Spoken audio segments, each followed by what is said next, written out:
Ooni pizza oven. This is the most basic version that uses a propane tank that your barbecue uses. So we're able to move this from the barbecue and use the same tank. You see it's already connected. We've had it running for about 20 minutes. It's preheated. So we use our thermometer to check the temperature in the middle of the stone. As you can see, it's like 880 degrees, which is really hot. So it's on full blast. And one thing it took me a while to learn is you start it on maximum, which is all the way to the left side when you're looking from the front of the oven. Then that's maximum. Then you turn it down all the way to the right to turn it to the low mode when you start to cook. So this is ready, it's preheated, it's super hot. That's why we have it. A regular oven cooks at about 500 degrees. This is all the way up, as you saw, at 880 degrees to make great Neapolitan style pizzas. So we have the pizza that we made inside. We also have a timer here ready on our iPhone because we want to put it in and then let it cook for about 45 seconds, then we start rotating it.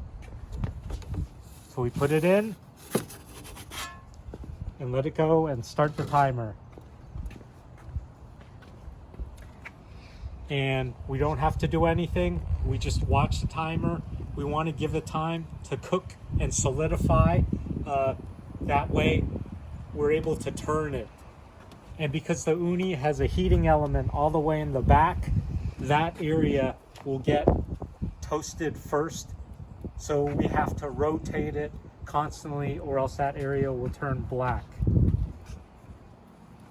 So it's been about 30 seconds. At the 45-second mark, we have our peel that already has semolina still on there, and we're going to take it out and rotate it. The first couple times it's hard to use a circular peel to move it because it isn't. Okay, so we can see that the back edge has a slight char to it, but we want to rotate it slightly. I use 2, and you can see if you have too much semolina there, sometimes it catches on fire, so you need to scrape it off and stop the fire. And now we push it back in and we set our timer. And we want to count off about 30 seconds. And then now we're able to use the circular peel to rotate the pizza. And as you can see, the fire is still going on in the back of the oven. And our timer is counting away.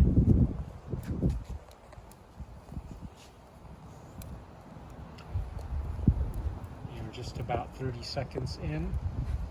We'll use the regular peel again to take it out so you can see what it looks like. So it's been 30 seconds and you can see that edge back there has already been cooked. And now we're going to rotate it so some of the uncooked area is there. And we shove it back in. It slides in really easily because it's already been solidified. The bottom part has been cooked. And we wait another 30 seconds. And now we can switch to the round peel to slowly bring it around. Something you might find helpful is an attachment light so you can see inside, because it's very hard for us to see inside how well done the pizza is. Okay, so we're approaching the 30-second mark, and what we're going to do is use a circular peel that already has the semolina on it. And we're going to put it here and we're going to rotate it around. And we're going to reset our timer and give it another 30 seconds and rotate it again. A lot of people emphasize that it can cook a pizza in 2 or 3 minutes. The key, I think, is just cooking it so it's cooked all the way through with a nice crisp edge and a nice crisp bottom, not something that's soggy. And it's very important that you turn down the heat from the maximum when you're cooking it. So this time we'll use the big peel to take it out so you can see what it looks like. And you can see the edges have puffed up. This area over here hasn't been cooked yet, so we're going to rotate it a little more and slide it straight in toward the back, as far back as we can. And we'll reset our timer. And we're doing 30 seconds between rotations.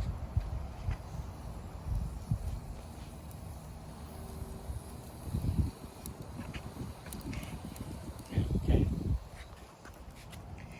And we're going to continue to do this till we get the full circumference of the pizza in a nice charred golden brown with some black spots, which classic Neapolitan pizza from Naples has. So you can see it's starting to fluff up all the edge. And we're gonna turn it a little bit more. I would normally just use this one, but I'm bringing it in and out so you can see. And we're gonna reset the timer again.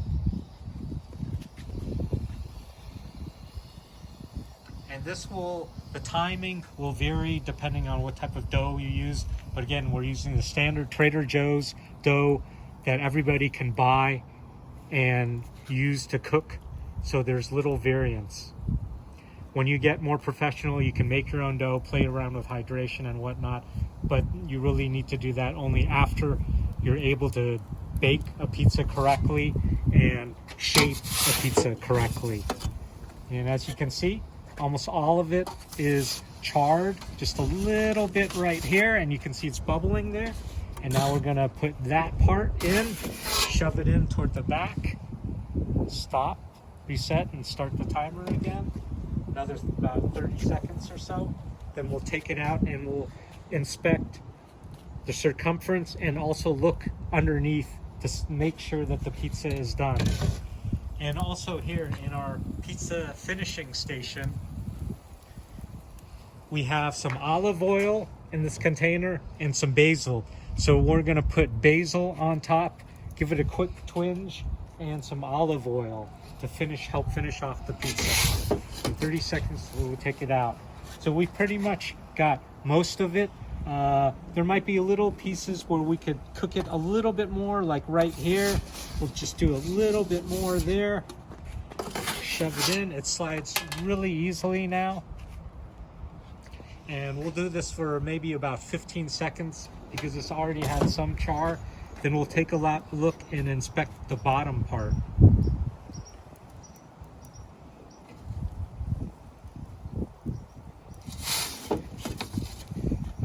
So we got a lot of charring right there. Then we'll take a look at the bottom.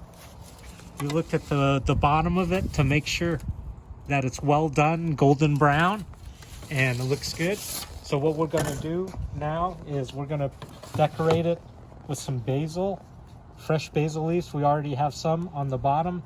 Then we're gonna put some on top. And we're just gonna put it in for a second and let it char. And you can see those dollops of mozzarella balls there beautifully melting into your pizza. And we'll just give it a couple seconds, say like maybe 10 seconds, so it doesn't burn up there. And then we're gonna put some olive oil on it. And voila, we're finished. This is a pizza from the Ooni pizza oven, made with stock ingredients, Trader Joe's dough. We showed you how to shape the dough using different tools in your hands. We're using the different Trader Joe's ingredients, the cheese, the salami. We bought the basil there. This is stuff that we all paid for. We're not being endorsed by Trader Joe's. Some of this Ooni equipment is all purchased by us. So we're making this video to try to help people start off with a great pizza experience because it took us months of experimentation to create a pizza like this. And we hope you're able to do that too. Thanks for joining us.